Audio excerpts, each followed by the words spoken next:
continuer notre série de vidéos sur le PHP procédural. Bon, là, nous allons voir comment, comme la vidéo était déjà longue, on a dû interrompre pour pouvoir passer à la vidéo suivante. Nous allons voir comment lancer, puisqu'on a fait du HTML. Nous, on ne veut pas faire du HTML. Nous voulons faire du PHP. Pour cela, on va commencer par retirer ce fichier HTML, donc qui est avec la commande rm qui veut dire remove le index.html. Ok, et donc une fois que vous voyez, ça a bien été retiré, donc le fichier a été supprimé. Très bien. Maintenant, qu'est-ce qu'on veut faire? Nous, on veut lancer on va dire ce fichier-là avec du PHP. Bon, comme on disait précédemment, c'est que avec PHP, pardon, il y a un moyen maintenant avec PHP à partir de la version 7, on a la possibilité d'avoir un serveur en interne. Donc, c'est 7.2, je crois. Et un serveur en interne, qu'est-ce que ça veut dire? Si je fais PHP -s comme ça, et je mets localhost, localhost, deux points, je choisis peut-être, on va dire 8100. Voilà, je prends 8100. C'est le port que je choisis. Si j'appuie sur Entrée, qu'est-ce qu'il fait? Ouais, il dit bien que le développement a commencé sur le port 8100. Donc, si je reviens au niveau de notre éditeur de texte, pardon, je vais venir ici et je vais laisser le localhost, je vais mettre 8100. Qu'est-ce qu'on obtient? Directement Hello World. Vous voyez, on a bien pu lancer ce fichier. Mais un problème peut se poser. Parce que, supposons que ce ne soit pas index PHP et que j'ai mis, supposons, je vais créer touch, je veux dire par exemple le test.php. OK? Et que je retire juste ça. Si je retire ça, je veux copier ça et que je supprime cette variable. Si je supprime la variable, on va dire index, plutôt le fichier index.php, et que je viens rafraîchir, vous voyez, ça ne marche plus. Il ne trouve plus le fichier. Pourquoi? Si je viens sur test.php et que je viens coller ça ici, et que je rafraîchis, vous voyez, ça ne marche toujours pas. Pourquoi? Parce que lorsqu'il prend le localhost, qu'est-ce qu'il fait?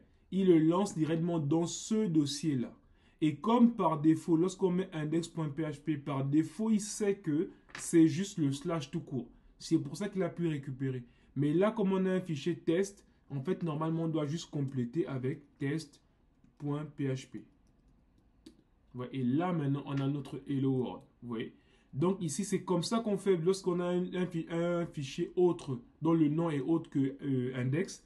Si c'est test.php, il faudrait mettre test.php à la fin. Bon, nous, on va revenir sur l'index. C'était juste pour pouvoir rappeler cela. Donc, ici, je vais juste créer un nouveau fichier que je vais appeler index.php. Et là, je vais reprendre les mêmes choses. Je vais juste coller. Et là, je vais juste dire bienvenue. Ok, pour que vous puissiez bien voir la différence. Bienvenue sur le fichier index.php. Si je rafraîchis, d'abord on a bien notre fichier. Et maintenant, si j'enlève le test.php, ok, et que je rafraîchis maintenant, là on est bienvenu sur le fichier PHP. Ok, donc très bien. Là, on a pu lancer notre fichier PHP. On va se concentrer maintenant au niveau des variables. Ce que nous allons voir dans cette vidéo, c'est d'abord comment nommer une variable.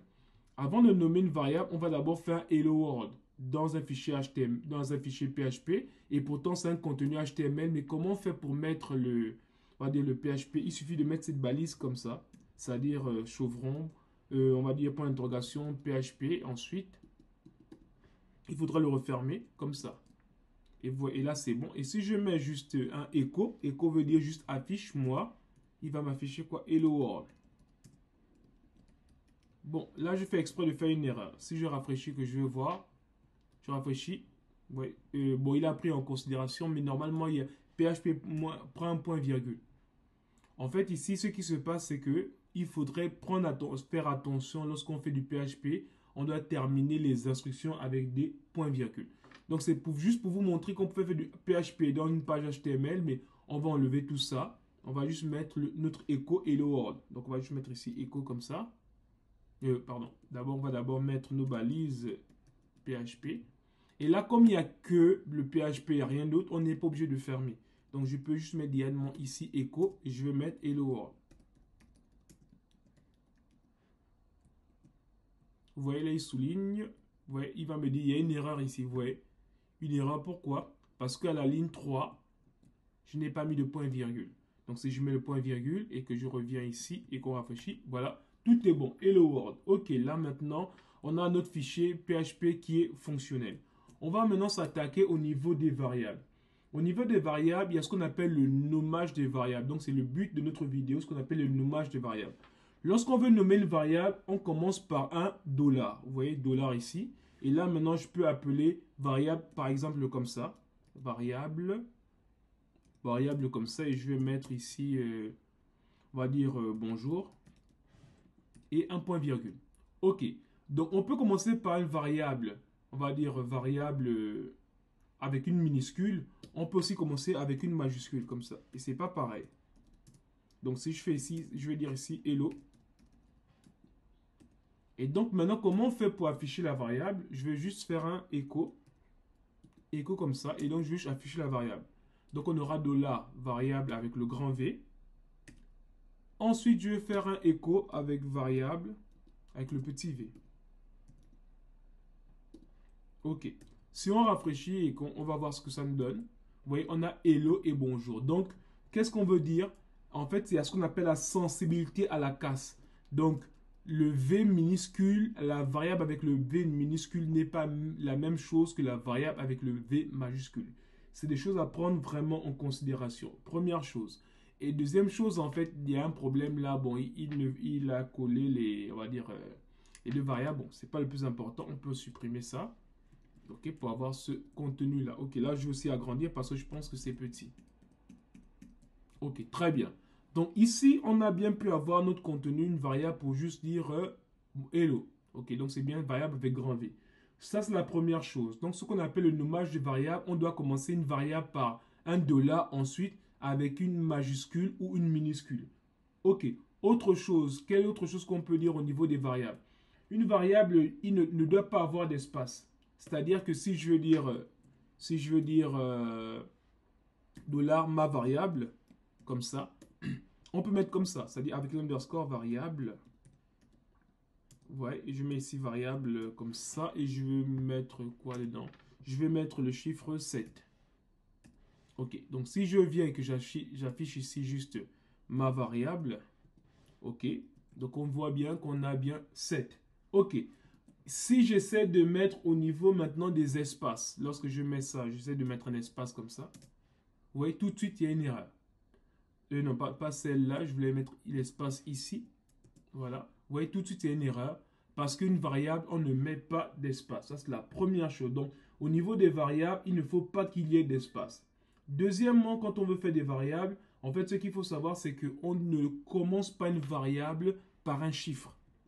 Qu'est-ce que je veux dire par là? Ici, on a bien ma variable là. Si je commence par 1 comme ça, vous voyez, il y a une erreur. Donc, on ne commence pas aussi une variable par un chiffre. Je voulais dire, première chose, pas d'espace. Deuxièmement, pas de chiffre. OK. Maintenant, là, il n'y a pas d'espace, pas de chiffre, c'est très bien. Mais supposons que je mette ici, en plein milieu, là, je mets un arrobase. Ouais, ici aussi, une erreur. En fait, il n'y a pas de, comment dire, il n'y a pas de caractère spécial. Donc, les arrobases, dièse, vous voyez, ça ne marche pas.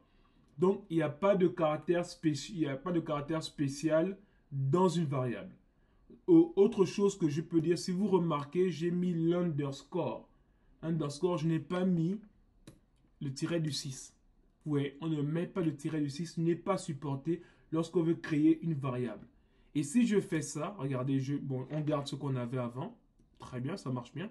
Mais si j'enlève le $, vous voyez, ici aussi une erreur.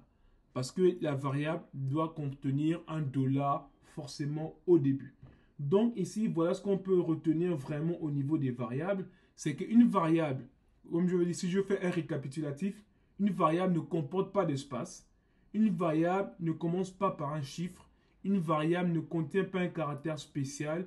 Une variable ne comprend pas de signe de tiret du 6.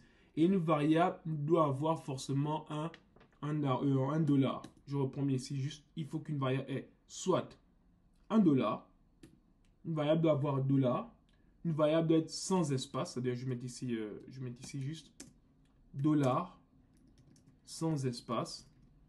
Ensuite, autre chose, comme on a dit, sans espace, ne commence pas par un chiffre.